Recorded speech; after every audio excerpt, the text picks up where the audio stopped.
Cale Gimler from Chaos Conditioning. Today's video is going to be a little bit different. We're not going to run through exercises today. We're going to run through myofascial release, and we're going to be using this guy right here. This is a lacrosse ball. You can use a tennis ball. You can use a softball. Basically, whatever you have available to you will work. The lacrosse ball I have found has been the best. It is quite dense, so if you're a beginner, you're probably better off using a tennis ball and then building your way up. These guys you can basically buy anywhere. They're about $3 to $5. So today we're gonna run through 3 different techniques that I use on a daily basis to help with people who have sit-down jobs or very sedentary, drive for long hours. Basically, it leads to the #1 cause of pain is lower back pain, and it's from sitting too often. So today we're gonna run through our glutes, our hamstrings, and our chest. There is a difference between pain and sensation. Pain is sensation that requires you to withdraw from it. So if you are doing something and it physically just hurts and you have to stop, that is something we don't want. So if you have a lot of that going on, chances are there's a deeper structural issue that needs to be addressed before we continue on. Or you can also, again, decrease the density of what you're rolling with.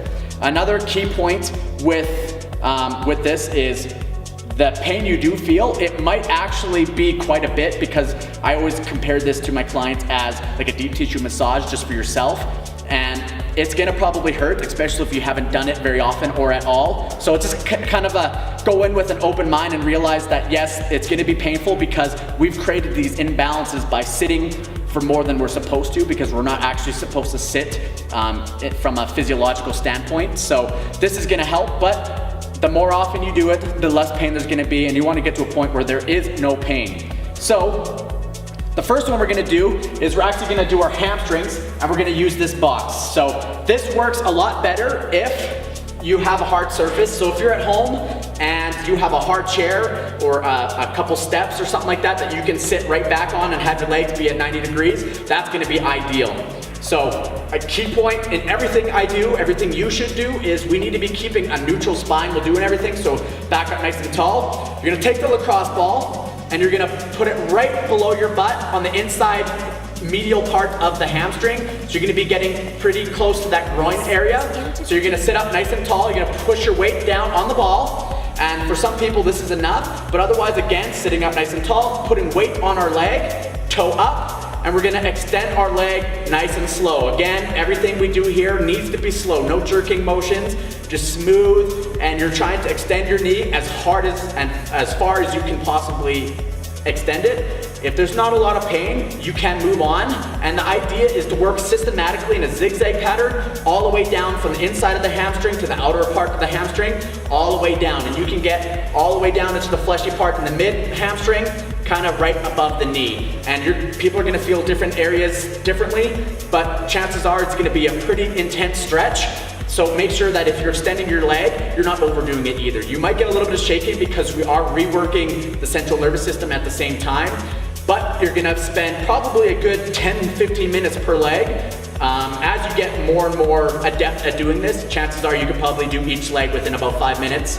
But this one is actually the most time-consuming one, but it's so awesome. And you can do this anywhere. If you want to do this at work, if you have a hard chair at work, it's just gonna help eliminate back pain, because if your hamstrings are always in a shortened position, it's gonna lead to that anterior tilt in your hips that causes an excess lordotic posture, and it just puts a lot of extra stress on the disc of the spine as well. So back pain, it basically comes from that. Alrighty, so the next one we're going to do is the glute.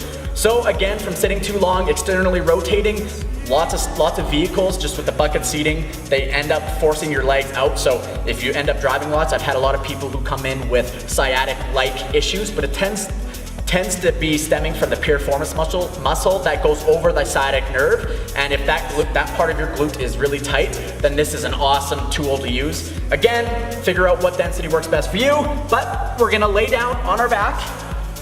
We're gonna take the lacrosse ball, we're going to put it underneath our glute, we're gonna stack our weight onto the ball, and we're gonna sit that leg and just relax it all the way to the ground.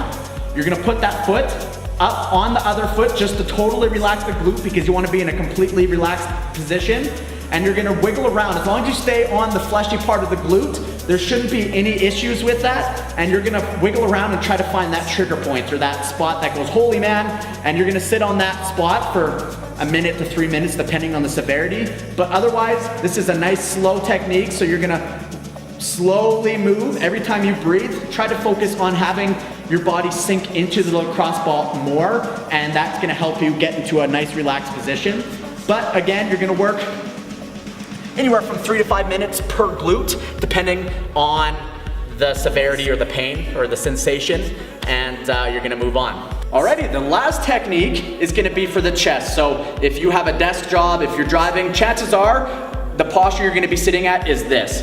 I call that gorilla posture. This ends up putting a lot of extra stress on our chest, our neck. It causes things like epicondylitis or tennis elbow, golfer's elbow.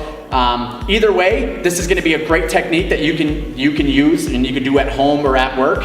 You're gonna find a spot. You could just use a regular wall. I like to use like a doorway or a door jamb just so I can make sure that my face isn't pressed up against the wall. You're gonna find a nice spot underneath the collarbone to the sternum. So basically you can work anywhere from here into here and you shouldn't have any issues. It's gonna be pretty tender, and you're gonna basically work your way down the pec itself, because we're gonna be releasing the pec major and minor, and we're going to go up against the wall. Level 1, you're just gonna literally lean yourself into it, and the more you lean into it, the harder it gets and the more painful it is, but the more benefit you're gonna get out of it.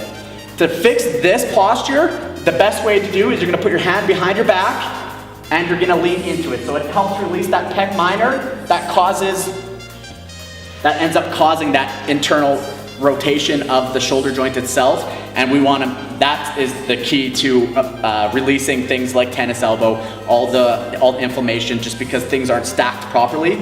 And you're, again, gonna work probably 3 to 5 minutes per side. Really lean into it. If the pain isn't that much, then you just move on, but you can do both sides. This is something you can do on the ground as well if you have a hard surface, or like I said, just up against a normal wall. So you don't necessarily have to be around like a door jamb or anything like that. Thank you very much for watching. This is Cale Gimlet from Chaos Conditioning. If you want more information about myofascial techniques, then make sure you book a consultation with us through our website or on Facebook, or just come in person. And thank you very much for watching.